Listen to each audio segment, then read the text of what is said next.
Welcome back to the garage, guys. We've got an exciting video for you today. So, as you can see in front of me, we've got a spool. If you've watched our original spool video, we've made an update to it. We've added a rotor on it. We've added a caliper. We've also updated a few things on there for the design. In this video, we're going to show you that. Also, we have this thing available on our site now where you guys can get a kit from us and put together this spool yourself. Everything will come laser or plasma cut out with our JD's Garage plasma cutter, and you'll get a bill of materials that show you where to buy all the parts. And with that, we'll get into it. So there's been a lot of discussion on our original video about using a keyed shaft versus a spline shaft and whether it would be strong enough for a buggy. Well, one thing that we'd like to talk about is horsepower. Well, horsepower has almost nothing to do with how much torque goes through a spool on a buggy.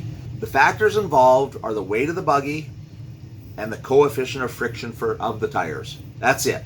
If you have unlimited horsepower, those are the only things that matter. Now, coefficient of friction is how well your tires hook up to the surface that they're running on. For comparison purposes, a dragster, slick tires, hot, glue on them on a prep track, have a coefficient of friction of about 2. A standard Ferrari with a race tire on a prep track will have a coefficient of friction of about 1.15.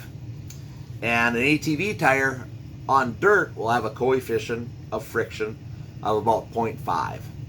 And this is a straight formula. You just take the coefficient of friction, multiply it by the weight of the vehicle, and that's the maximum torque, providing you have enough horsepower to get there, that can happen through a spool like this. So an 800-pound buggy with ATV tires on dirt, multiply that by 0.5, you're going to get 400 foot-pounds of torque with unlimited horsepower. If you take a look at the 1.25" keyed shaft in here with the high carbon steel keyway, this has a failure of about 2,100 foot-pounds of torque. So you have about a 5 times factor in an 800-pound buggy with ATV tires on dirt. So we have no concerns that this spool and these keys are going to work for you, providing you use exactly what we used. So as you can see, guys, we've added the rotor and the caliper on here, and if we look underneath the spool, you can see that we have mounts for mounting to the KJ Raycing VF1 frame. It'll work for all other frames, but I've just got it sitting up on this board so the spool doesn't, or the rotor doesn't hit. But when we tension the chain, we're just moving it on here, and you can see that the caliper's moving with the spool. You put a mount in here and they're slotted, so you get about 1 inch of chain tightening each way, which is significant. You know, taking a link out of a chain, you only need about 1/4 inch to tighten it because of the top and the bottom. So you got a huge amount of play in the spool or not play, but a huge amount of adjustment to tighten a chain and get your center axles exactly where you want them, even if you don't have the best mounting point to put the spool in. So we do have these available on our website. There's a link in the description, so make sure to check it out. So what are you going to get from us with our package that we're offering on our site? Well, the first thing you're going to get is you're going to get a hub adapter that bolts to the Miata hubs. So in this case, this is the side that's going to bolt to the rotor. And this thing is cut out with bolts that'll come through to attach to the Miata axle. And then we tap it to this screw to hold on the rotor. So you can either drill through, put nuts on, we tap them. So you're going to get that. You're going to get the other side. The same thing, bolts through the Miata axle. And in this case, this is a bolt pattern for the sprocket. So your sprocket will bolt on. Again, you can either tap this or you can drill it out and put a nut on the back side. So you're going to get those. To go along with those, you're going to get 2 hub adapters. So these hub adapters go on, and they you weld them on. So those are going to come with the kit. The reason we're supplying these is because we know it's a quality part, and it's not going to wear out with your buggy that you're building. So you're going to get those with as well.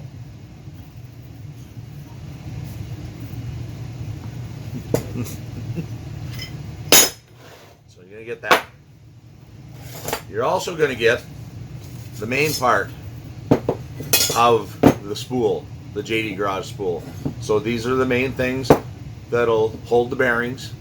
They have the slides for tightening your chain. They have the mount for the caliper. So you're going to get two of those. That comes with it. You're also getting the standoffs that'll go between the bearings to hold the spacing apart for the spool. You're going to get some mounts for the spool that come with it. And this is set up for the KJ Raycing VF1 frame or the VF2. You can use it on either one. So you're going to get these, and that's what the spool rocks on. So you're going to get that with it. You're also going to get two 3D printed spacers that space off the Miata axles when they bolt against these hubs. So you need a little bit of a space because there's a grease cap on there, so you don't want to put pressure on the grease cap. You're going to get those with it. And the last thing, we're going to supply some quality key stock. So this is high tensile strength carbon steel, and by using a quality hub and a quality key stock, won't be any issues running up to 100 or 125 horsepower with this setup. So that's what you get with our package. So besides the parts that you're going to get from us, you're going to need to purchase a few things to complete the project. One of the things that you need is you're going to need this rotor. So we supply a bill of materials that has links where to buy all this stuff, what it is, what the part number is, and how to get it. So you're going to need the rotor, brake caliper. Now this caliper is a great caliper. It's a little hard to tell, but it is a dual piston caliper. And this caliper comes off of about a 2,000 pound UTV.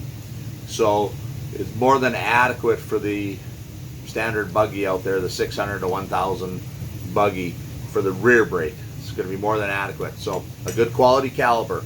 We tell you where to get this in the bill of materials. We also use two bearings. These are 1¼ inch flange bearings with locking collar. It's important that you use that. Again, the bill of materials tells you where to buy all this stuff to complete the project. One of the things that you're on your own for is this 1¼ inch shaft. This is the main throughput on it. You need to source this yourself, source it local. The reason we're doing that is because your spool width, the distance between these two flanges, will be set by you. We try to make it as narrow as possible. It's up to you how long you make this. If you need a 7½ inch spool, you can make a 7½. If you need a 10 inch spool for your design, you can make this shaft 10 inches long, and it'll work just fine. So you do have to source one of these local and get keys cut in it appropriately where you want it. And then the last thing that you need to get is you need to get various nuts and bolts. And again, we tell you what they are, how long they are, and you just pick that stuff up local. So you're going to get these with our kit. You're going to get these parts here and a bill of materials to buy everything else here to complete the project. So it's a high value product that we're supplying to you guys. We feel real confident in this spool, guys. We've been running a couple of these spools for over a couple years now, and we know there's dozens and dozens of guys out there that have taken our design from our original video and are running this without failure. We are very confident in this thing, and we feel it's the least expensive way to get a quality spool in a Crosskart that'll handle any of the needs you need. So with that, we'd like to say thanks for watching. Make sure to like and subscribe.